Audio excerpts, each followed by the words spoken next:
चुनाव की घोषणा को लेकर जब चुनाव आयोग ने प्रेस कॉन्फ्रेंस बुलाई, तब हरियाणा, जम्मू कश्मीर के साथ महाराष्ट्र में भी चुनाव कराने की अटकलें थी। हालांकि जब मुख्य चुनाव आयुक्त राजीव कुमार ने चुनाव का शेड्यूल जारी किया, तो उससे महाराष्ट्र का नाम गायब था। इसके बाद से ही यह सवाल उठने लगा कि आखिर हरियाणा के साथ महाराष्ट्र के चुनाव क्यों नहीं कराए गए। महाराष्ट्र में विधानसभा की 288 सीटें हैं। यहाँ सरकार बनाने के लिए किसी भी दल या गठबंधन को कम से कम 145 सीटों को जीतना जरूरी होता है। साल 2009, 2014 और 2019 में हरियाणा और महाराष्ट्र के चुनाव एक साथ कराए गए थे। वजह दोनों विधानसभा के कार्यकाल खत्म होने में सिर्फ 23 दिन का फासला होता है।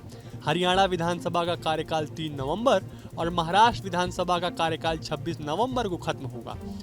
हरियाणा में विधानसभा की 90 और महाराष्ट्र में 288 सीटें हैं।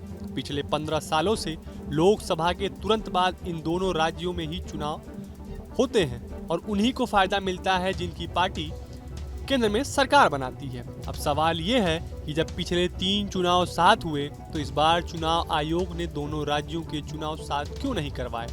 हरियाणा और जम्मू कश्मीर के साथ साथ महाराष्ट्र में भी एक साथ चुनाव होने की संभावना जताई जा रही थी, लेकिन आज जब चुनाव आयोग ने कश्मीर और हरियाणा के चुनाव का शेड्यूल जारी किया, तो उसमें महाराष्ट्र का नाम कहीं नहीं।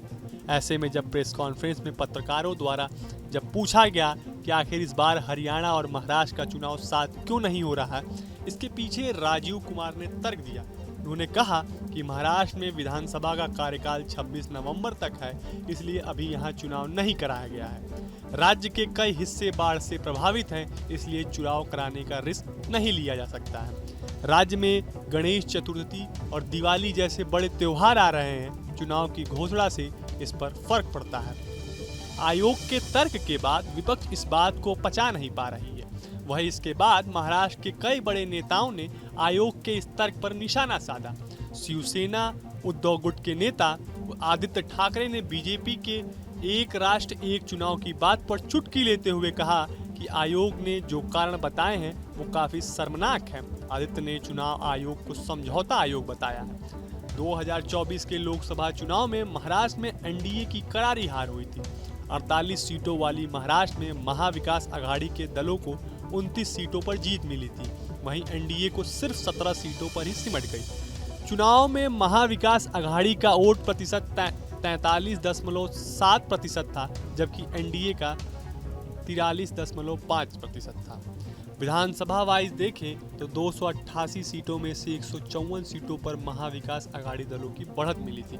सबसे ज्यादा कांग्रेस को 63, शिवसेना यूबीटी को 57 और एनसीपी शरद पवार को 34 सीटों पर बढ़त मिली थी। एनडीए में शामिल दलों को 127 सीटों पर बढ़त मिली थी। इनमें सबसे ज्यादा बीजेपी को 80, शिवसेना शिंदे गुट को 37 और अजीत पवार गुट को 6 सीटों पर बढ़त मिली थी। तो आपको हमारा ये वीडियो कैसा लगा, हमें कमेंट बॉक्स में जरूर बताएं। देश और दुनिया की तमाम और यूपी उत्तराखंड की हर छोटी बड़ी खबर के लिए न्यूज स्टेट चैनल को सब्सक्राइब करना ना भूलें। न्यूज नेशन अब व्हाट्सएप पर खबरों की ताजा अपडेट के लिए न्यूज नेशन के इस क्यूआर कोड को स्कैन करें।